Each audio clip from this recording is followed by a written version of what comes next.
Hola, hola. Let's talk about pre-licensed therapists' mental health. Did you know that 20 to 50% of graduate students report symptoms of depression and anxiety during their training program? This is according to various sources.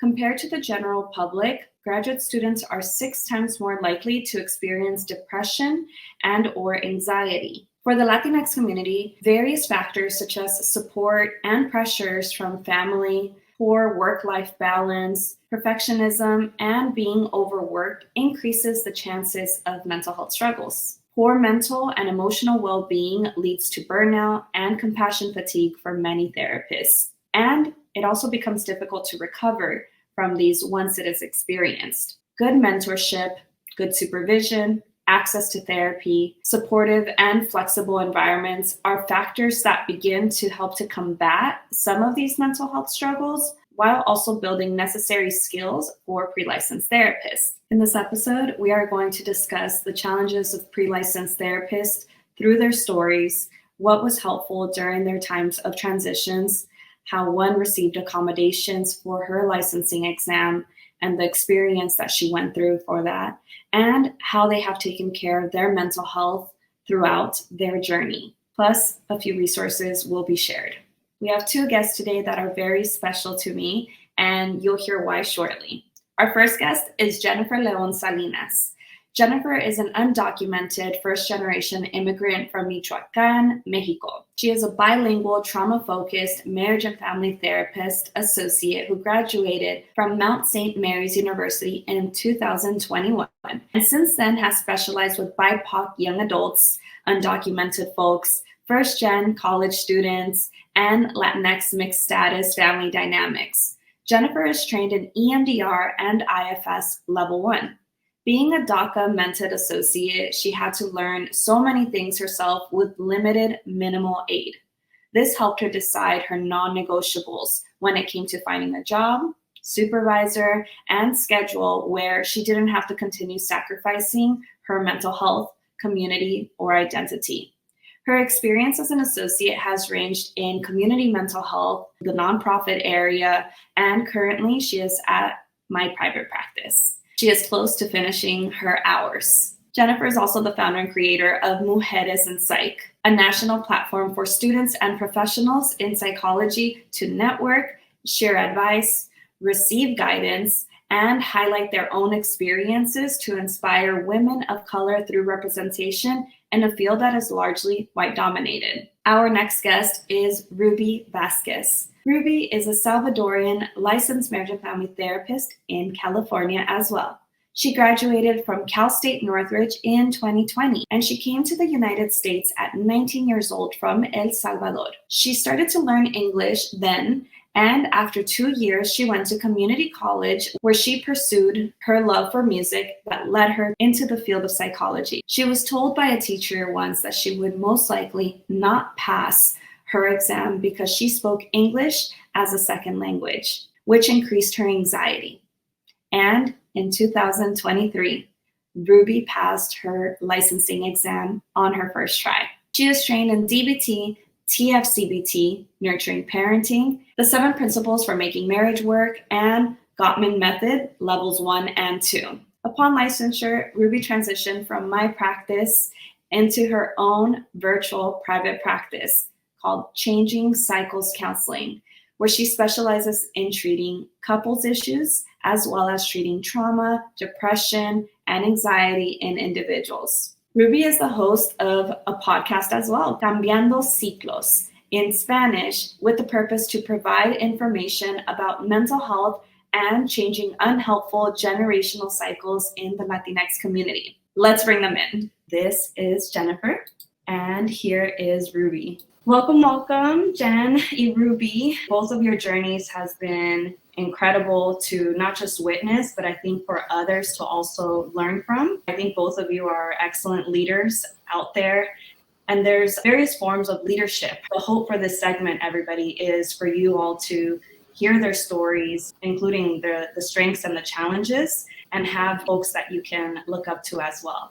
So let's go ahead and get started with the questions. The first question is going to be for you, Jen. Was your associate journey what you imagined when you started your program? No, so my journey was not what I expected it to be. When I first started my graduate program, I did not know the requirements that it took for once you graduate, what to do and how to get licensed. So I thought when you graduate, that's when you get licensed. That's when you get your license number. I was not aware about the 3,000 hours until my second year when I had to start practicum. So that was a big shock to me because I was like, whoa, what do you mean I had to complete 3,000 hours? Here in California, I'm licensed as a marriage and family therapist. So we have to accumulate 3,000 hours between like children, couples, families, individual, one-to-one, direct services. There's also like advocacy hours, supervision hours in there, but ultimately it's direct therapy hours. And I was like, oh my gosh, this is a lot. On top of after graduating, taking a law and ethics exam, and then also having to take the state exam. So to get that license. I didn't know there was an associate journey after all. I didn't know about this. Well, thank you so much for sharing that, Jen. I think that when I look back to my journey as well, that resonates a lot because I didn't know the associate journey would require so much and that there's different categories for hours as well that makes it very difficult because even though you may want to or know what you want to specialize in after 1 or 2 internship sites, there's other categories that you may not be interested in, but that you have to fulfill. And so when you're at an internship site that doesn't see that population, for example, children, families, and couples, then you have to then figure out a way either to volunteer your time or to get a second employment so that you could fulfill those hours. And now let's bring back Rubí. What I'd like to ask you is what are 1 or 2 hardships that you may have experienced during your associateship? And just as a reminder for folks, Rubí is licensed as of just a couple months ago. Thank you. So there are a lot of things, but if I can think of the top 2 challenges or hardships would be having a full-time job and also a internship or trainingship, and being able to juggle both of them was very difficult, especially because both require a lot of me. My job had to do with like mental health and also, of course, my internship. So there was a lot of emotional tiredness, I guess. At the same time, I had to fulfill, homework from school. So I had 3 things going on. So there was a lot in my life at that time. I think that sometimes programs may not be completely aware of everything that a student has to go through because there are different privileges within the community. And that was my experience. The second one, recently I was working at this company that would see families and adolescents who suffer from depression and anxiety. Many of the families didn't want to work with me. We didn't even have a session or anything, but they did not want to work with me because I was an associate. Clients didn't want to work with me because of my status, the therapist. So that was, really hard. I try not to take it personal because we know that clients have their autonomy and they need to do what is best for them. But it really, it hurt me as a therapist, I can say. Yeah, I remember actually you mentioning that, and I've had other colleagues and myself as an associate when I experienced that too. There's a misconception that I think the community may experience. I don't know if it's because of what's on media, what people are reading or listening to, but that pre-licensed therapists are not as good as licensed therapists. And actually, and this may be a little controversial, there are many pre-licensed therapists that are actually even more skilled than licensed clinicians, especially if they're specialized. Like Rubí was. Rubí has been specialized in couples. As you heard in her bio, she completed up to levels 2 in Gottman method. And there are many licensed clinicians that practice without any specific modality for couples. Not to say that they're not good, but this is just to show that Rubí, as an example, went above and beyond to get specialized training in a modality to be able to help couples that were seeking Gottman method techniques in their therapy. I think that it's really important that you brought that up in order for everybody to kind of deconstruct that misconception. And of course, on a personal level, even though you didn't show it on the professional level, see, admit it did hurt. It does, for sure. Jen, let me ask you the same question. What would you say were maybe one or two hardships that you experienced in your associate journey so far? And you're close to finishing your hours. Yay. When I was first starting out, we had to do practicum hours. And then with that also transfers into our associate hours as well. In the beginning, I had a really bad experience at community mental health place where I experienced a lot of microaggressions and a lot of idolizing the hustle mentality. For example, I was not the only Latina in that space, nor was I the only one that knew Spanish, but there was quite a few of us. I believe 4 of us for a big mental health space. And we were really encouraged to take on a lot of those clients. And I love my community. That was definitely something I wanted to do, was to practice therapy in Spanish, but it was kind of taken advantage of, where, as Ruby was mentioning, sometimes they don't take into account how much assignments are coming in. On top of that, so doing it for free was hard. And I'll talk about that hardship in a little bit, but yeah, kind of just taking advantage of oh, it's but Spanish. So they would really butter you up to take on more clients, and they would idolize other associates that were taking on 15, 20 clients a week. And mind you, that's a lot, plus graduate studies in itself, plus not getting paid, plus having to go to work. They were kind of idolizing that. And so I was like, oh my God, am I doing something wrong? Am I not cut out to be a therapist? So that was also really hard to sit with. And I would talk to my supervisor and I would try to explain that to them, but it wasn't getting across. They were from a different ethnicity and race. Their inability to see where I was coming from and what I was struggling with was really hard, despite me advocating for myself, despite attempting to put those boundaries in place. I felt really small and minimized and dismissed. So that was one of the hardships, going into practicum and then going into associate. And then after that, another hardship that I experienced was how low pay it was to get an associate experience. And so that was another thing that I was also just learning, oh, just because you have a degree, you're not guaranteed a certain amount of pay. A lot of people that I'm also hearing from other associates when I'm talking about this experience, it's getting paid $21 an hour with a master's degree and conducting therapy. So that was it's also really hard. Another thing that you might have mentioned in my intro was I'm documented. So I'm not unfamiliar with having to work multiple jobs. I worked multiple jobs my entire life, but I genuinely thought that this would have been one steady job. I can just do one job and it would be okay and that would be enough. Come to find out, it wasn't. So that was also really hard to take in. But last, we thrive. We have to keep pushing despite that struggle and hardship. It's finding the balance and stability and all of that. It's all still here. I'm still learning how to find stability in all of this and this journey of associate, because as you mentioned, I'm still in it. So it's been a journey.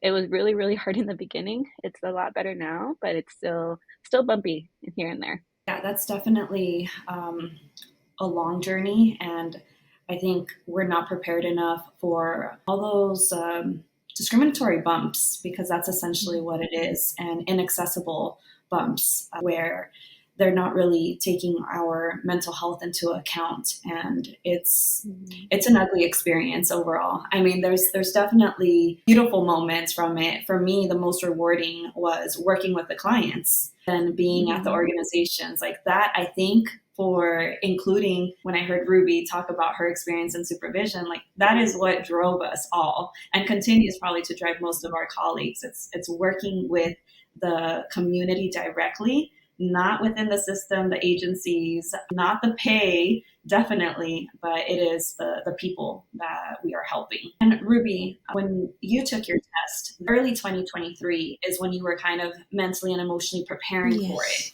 It was a very long journey to prepare for this exam. You were wondering at that time what it was like to get accommodations, who qualifies for accommodations, and is it even possible? And clarify if I'm mistaken, it felt impossible because it wasn't clear via the BBS, via it just wasn't online where you can find that information. And when you found it, you found that there was also a cost associated. Can you talk a little bit about your journey with obtaining accommodations and what that was like for you? Yeah, I went to read on the website all the requirements, and it just seemed very overwhelming, everything that I had to go through, apply for accommodations, I read that I had to submit an assessment, a complete psychological assessment, which was going to be a lot. And also it was something that I wasn't able to afford. But I decided that I was going to try either way because many people may need accommodations, but not everybody gets it. Unfortunately, I submitted the letters either way. When I say letters, is that they require some sort of proof that you need accommodations. Like, for example, I do deal with anxiety, severe anxiety, and I asked my psychiatrist to provide me a letter. I asked my individual therapist to provide me a letter. And what I did that I think helped was that I went on the website where all the requirements were listed, and I wrote all of the requirements separately myself, and I gave them to the people who were writing these letters, the psychiatrist and the therapist. That helped them to visualize everything that I needed, so that they didn't miss it in the letters. I did tell them that it was important that they touched on each of the requirement questions, and they answered them. And I think those letters were really good. And that, I think, helped me in obtaining accommodations. To be honest, I was even surprised that I got him. I was kind of just training myself to think that I wasn't going to get it because I know how difficult that is. I wouldn't have been able to pass the test if it weren't for that. Not because I didn't have like the knowledge or the experience, but because of the time. I was running out of time towards the end. At the last 10 minutes, I had 10 questions left. It was really, really stressful going through that. So I probably needed even more time than the time that I was provided. For the exam, they give you 4 hours for the LMFT exam, and I got 6 hours. But I probably needed more because it was really stressful. You definitely hit on, I think, what is important for folks to know about. And I think accommodations is going to be so subjective per every individual as well. But I think that's what you can speak to, right? You can speak to your experience based off of your needs, what you went through. Kind of consulted with other folks who had been through the accommodation process so that you could see, like, how did you go about it? Because I think us within our community, we got to help one another out. That demystified it a little bit more as well in the beginning. But yeah, afterwards, the journey is you advocating for yourself with your mental health providers. And because it usually takes at least 3 months to study and prepare for the 4-hour clinical exam for licensure, I think that's the time where you got to think, I might need accommodations. I know I was diagnosed with this, or I'm undiagnosed, but I'm struggling with certain traits. Maybe I should consider therapy now so that it's easier for when I'm ready to apply for the test, right? So I think having that process earlier on, even prior to the 3-month journey of studying to sit for the exam, might be beneficial. Rubí, as you shared and disclosed, you were in therapy already and you have had a psychiatrist. So for you, you didn't have to necessarily go through that process of finding a therapist or psychiatrist, right? Correct. One thing that I do have to mention is it's important that when you are submitting for your application for accommodations, that you don't have a test date yet, because That's otherwise the process can be delayed. So I kept that in mind. Many people that I consulted with about accommodations, they told me that. And I think it's important to keep that in mind so that your progress doesn't delay. Yeah, because I think when we first get that letter that you're approved to sit for the exam, you want to schedule it, right? You want to look at what's available. You're so excited. But we didn't realize that there was this caveat that you shouldn't schedule it. Otherwise, your accommodations will be delayed, and therefore your potential to get a better earning job, right? Your potential to pass this exam is also delayed. It's just a systemic failure. That's why we're also talking about this, and grateful for Rubí to be able to share her experience so that it's easier, hopefully, for those of all going through this that can relate. Yeah, thank you, Rubí. And I have a question for both of you, because as folks heard in the intro, Jen is still currently at the practice for just a few more months until she gets through the licensure exam. Rubí exited upon licensure. I experienced a personal hardship that I talked about online in 2022. Late 2022. I think even prior to that, when my mom was in the hospital, it was probably a little bit hard as well for you all and for me because I couldn't really be present since I was taking her. She was in ICU. Like it was just an in and out type of thing. And so the question here that I'd like to ask both of you transparently, with others in their associate journey, when you each experience something like that, where your only supervisor was going through a hardship and you are accruing your hours and you have your mental health needs as well, but you're at this employment where you know that someone is experiencing this kind of hardship. There was a supervisor right in place that we brought in as well when I knew I was going to be out. But what was your mental health like as well during that time to witness that? And I know quality wasn't the same for a long time because I lost myself. So how did you also balance out the quality that you needed when you weren't getting it? Yeah, I think for me during that time, really wanted to emphasize how much vulnerability there was from you, how much transparency there was from you. I think that's also like leveled with us. Like it's not like supervisor up here and then associate is down here. It was very like equal leveled. Like we are all here together. Like we're all teaching each other. Yes, you are the supervisor, but you also learn from us. And like we felt that from you. We were just trying to hold you as much as we could because I feel like we've known you for so long. Many of us, I've known you since like 2017 personally. And seeing you in that struggle was like, te quería apapachar. Like I just wanted to hold you in that space. But at the same time, for my journey, like it was a learning experience for sure. It brought in a lot of like insight. You modeled a lot of how we can be human, how much it is to just be human as therapists, where we can take that time off to grieve, where it's okay to have somebody come in as a supervisor. And that was also something I appreciated, the fact that you did that, to bring in another supervisor rather than to still show up for us during that really hard time. So it modeled the fact that you were able to do that. Like, hey, I'm not okay, but I'm going to bring somebody in because I also want to make sure all of you are okay clinically with like the practice. So that was great. I felt very supported during that time. The supervisor that you brought in was amazing. They also checked in on us as much as we also checked in with them to see how you were doing. So I felt like it felt like community. And that's what it genuinely felt like to be in. Personally, I also leaned on like everybody else at the practice. In private practice, we're all virtually, or we don't see each other like as often as we normally do. So that was very helpful for me to lean in on everybody else at the practice, to lean on the supervisor that was brought in, and to also just extend like the care that we had for you. We haven't talked about this subject individually. So yeah, it's very interesting revisiting that because I try not to revisit that time on a personal and a professional. I do get consultation for accountability purposes on how I could have grown and could continue to grow.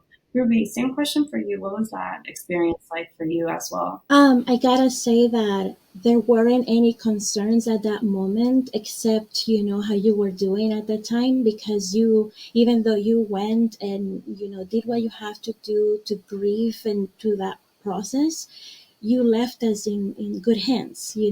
If we needed help, we could reach out and all of that. And also I did feel great empathy because my father also passed the same year. So I was also grieving with you at a different time. I think I resonate a lot with what Jen was saying, how it's important to rely on one another and having that interdependence on each other so that we could ask any questions that we needed. I wasn't worried because also we were like, how would Adriana think? Whenever I would have a question, what would Adriana say? So I still do that in my own practice now. Wanted to say that, what helped was that you left us in good hands, that we had the support of one another. We were a team at the practice. Mm-hmm. I mean, you are, right? But now that I'm no longer there, I know that you continue with the same culture within your practice. Yeah, thank you. Thank you as well, Rubí. Two thoughts coming in. One is that when I did my interview with you to join the practice, I didn't know that you were grieving. I think I didn't find out until I heard one of your podcast episodes. And I didn't even ask you then because I'm still trying to figure out that, like, I don't want it to be hierarchical, right? Like, that is my perception. I am supervisor, but I see my associates as colleagues. So I really focus on that privilege and power of each position with the people that I speak with.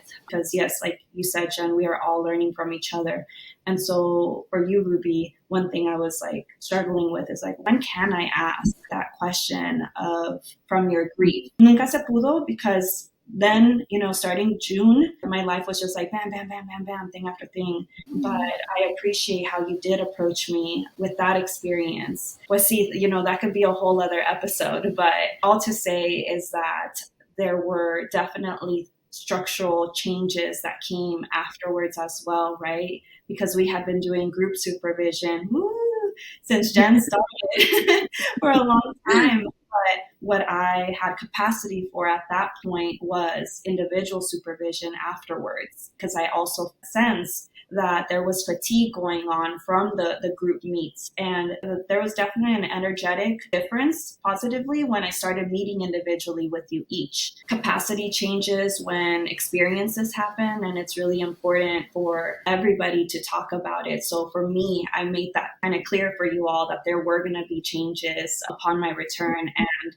for you all whenever you all needed changes as well. So speaking from like a supervisor perspective, if I notice that notes may be lacking, right? It would be, hey, if you need help, you can tell me what happened in session and I can write it for you. If you need to catch up, let me know what you need so that I can help you. Just in general, not just within our practice, like it's really important for supervisors and associates, pre-licensed clinicians to communicate about their needs.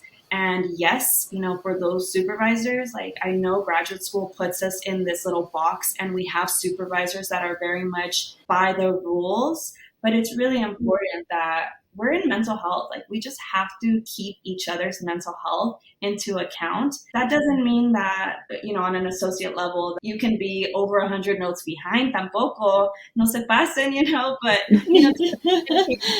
before you get to point, when you're getting to red flag moments, it's like, okay, ask yourself, what do I need to stay accountable? And who do I need to reach out to for this kind of support?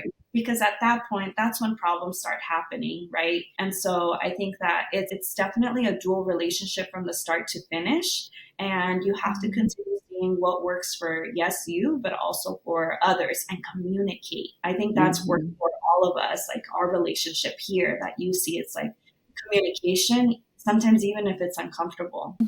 Keeping along with it as we're winding down here, Rubí, semi two-part question. One is, how did you take care of your mental health during your pre-license journey?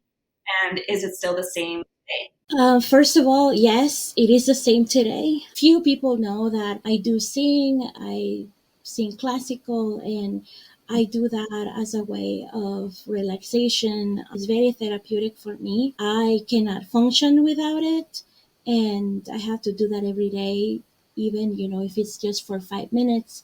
Finding that time, it's like people finding that moment of silent and focusing on things that you love to do. I also like to do art, which I find that to be very therapeutic too. Spend a lot of time doing that on my free time, especially as an associate. I didn't have a lot of free time, but I did make a lot of bad choices with my sleep, but it definitely helped me in maintaining like that sense of sanity among all of the things that I needed to do. And another one is family time, which is very important to me. I have a 2-year-old child, so I know that it is very important that I do engage with her and that I spend time as a family. There's a lot to juggle, like I said before, but it's a must that we take care of ourselves if we're going to take care of others and hold space for others. We cannot pour from an empty glass. Staying with that note, like we can't pour from an empty glass. And that was something where like I had a hard time learning in the beginning of my associate's journey. again, like as I mentioned, my practicum like really glorified like burnout, like really pushing us to like take on many clients. And so I was very used to that. I'm undocumented, so like I'm so used to overworking myself really, and not knowing how that was impacting me and how that was also impacting my clients. It wasn't until I was crying to one of my friends, colleagues, like I'm so tired, I'm so exhausted, but I have to be here for my clients. I love my clients and I want to be here for them, but I was tired. I was really exhausted and burnt out. And it wasn't until they said like, Jen, like you not being okay is a disservice to them. And I was like, what? I was like, oh my God, like that was a really key phrase to me because I want the best for my clients and I want to be ultimately help them as best and guide them as best as I can. And so again, coming from a background where I'm so used to like serving even despite me being tired and like etc., that was a shift that helped me bring in my mental health to help my clients. So that's where I started like learning a little bit more on how to take care of myself because I did not know how to take care of myself. I also struggle with my own mental health struggles. And so starting therapy was the first step for me. It was hard. I didn't know I had also so much stigma in me in starting therapy. Navigating all those stigmas helped me also learn how to navigate them with my clients as well. I leaned heavily on community, and that was also really hard for me because I'm not used to asking for help. I'm not used to being seen as someone that needs help. So it was really hard for me to learn how to like the language of like asking for help, also getting to know my boundaries. Those three have been really key. Like going to therapy, learning that like what's a good sweet point in terms of clients, what's a good sweet point in terms of like when does my brain wake up, when is my brain like tired, when is my brain like no, yeah, no, like no more clients after this certain time. That was also hard to learn. Yeah, that's where I'm at. That's what's helped me. Thank you, Jen. And so, what is one resource that you each would like to share with the community? One resource is an Instagram account that really helped me throughout my journey as an associate, kept me motivated, is Cafecito con Estrellita, which is a podcast. Mm. And also she has an account on Instagram and TikTok, I think. And the other one, of course, the accommodations website that Adriana is going to be sharing with all of you. If you saw me still, I put that down there, and you saw Cafecito con Estrellita come up. And what about you, Jen? I think for me, it was one that came up recently. I was talking to other associates throughout their journey. One of them really emphasized this book called Note Designer, A Simple Step-by-Step Guide to Writing Your Psychotherapy Notes. Because therapy notes is a skill. Let me tell you, it is a skill to learn. And I wish I had this book starting because I've had to learn how to do notes by myself. And I'm so grateful to Adriana because like when she said like how she comes in and helps as a supervisor was so useful because when I came to her practice, I was writing like paragraphs like of notes because that's like DMH required. She's like, girl, like stop, like you don't need to do that, like cut it down to like like this much. And I'm like, oh my God, like I wish I knew. Obviously it's different because it's private practice, but I wish I had like again examples. And like I was very grateful for Liliana like to provide that guidance. I'm not used to being guided a lot of the time, so hopefully this book can be helpful. I put it down here. I'll put the full name in the show notes, and I'll also put Ruby's suggestion of the Instagram handle in the notes description as well, and the full Pearson link where you can find the accommodations. And I definitely resonate with that, Jen, because I didn't have a good training with notes, and I actually felt pretty bullied when it came to note writing, in the sense that my supervisor would cross out my notes with like a big red X on the whole paper, and would write like, at least an example of how I could reword things. And it was just like, just redo this section. And I was like, what's going on? Like, this is what my brain can produce, right? I had to Google and search a lot of samples, which this was in 2013 to 2015. Like a lot of resources that were humanistic didn't really exist as much as they do today. And so the practice, because we're private pay, it's going to differ, right? It's going to be a lot shorter, as Jen alluded. But if you're accepting insurance, I think they require it to be a little longer, but not as long as DMH style. It's a Department of Mental Health here in California, which is like reports almost what happened in therapy and the assessments. This is a great resource. And so with that, we're concluding with the final question of where can people find more about you if they want to talk to you, if they want to consult with you, if they want to book a session with you? Rubí. For me, you can look into my website, www.changingcyclescounseling.com, and also through Instagram at Changing Cycles Counseling. As of the moment, I'm taking a social media break because I'm trying to take care of myself on that. Yes, awesome. For me, myself, you can find me Instagram or on TikTok, handle Mujeres X Psych. I try to be very intentional with the DMs. Again, keeping in mind my mental health as well, but that's where you can find me. I always try to reply as best I can.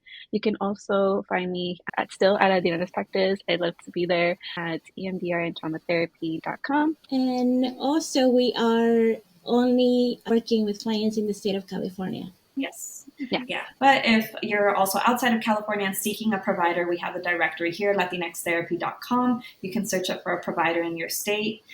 Rubí, Jennifer, it was a joy. It was a pleasure having this conversation with you and demystifying this process, just kind of getting the conversation started. I don't really hear too much of folks talking about the pre-license journey and mental health too often. Mm-hmm. I know that sometimes there are some mentorship groups or support groups that can be available from time to time. This was really great. Thank you so much for your time. We're recording on a Sunday, so on a Sunday, muchísimas gracias.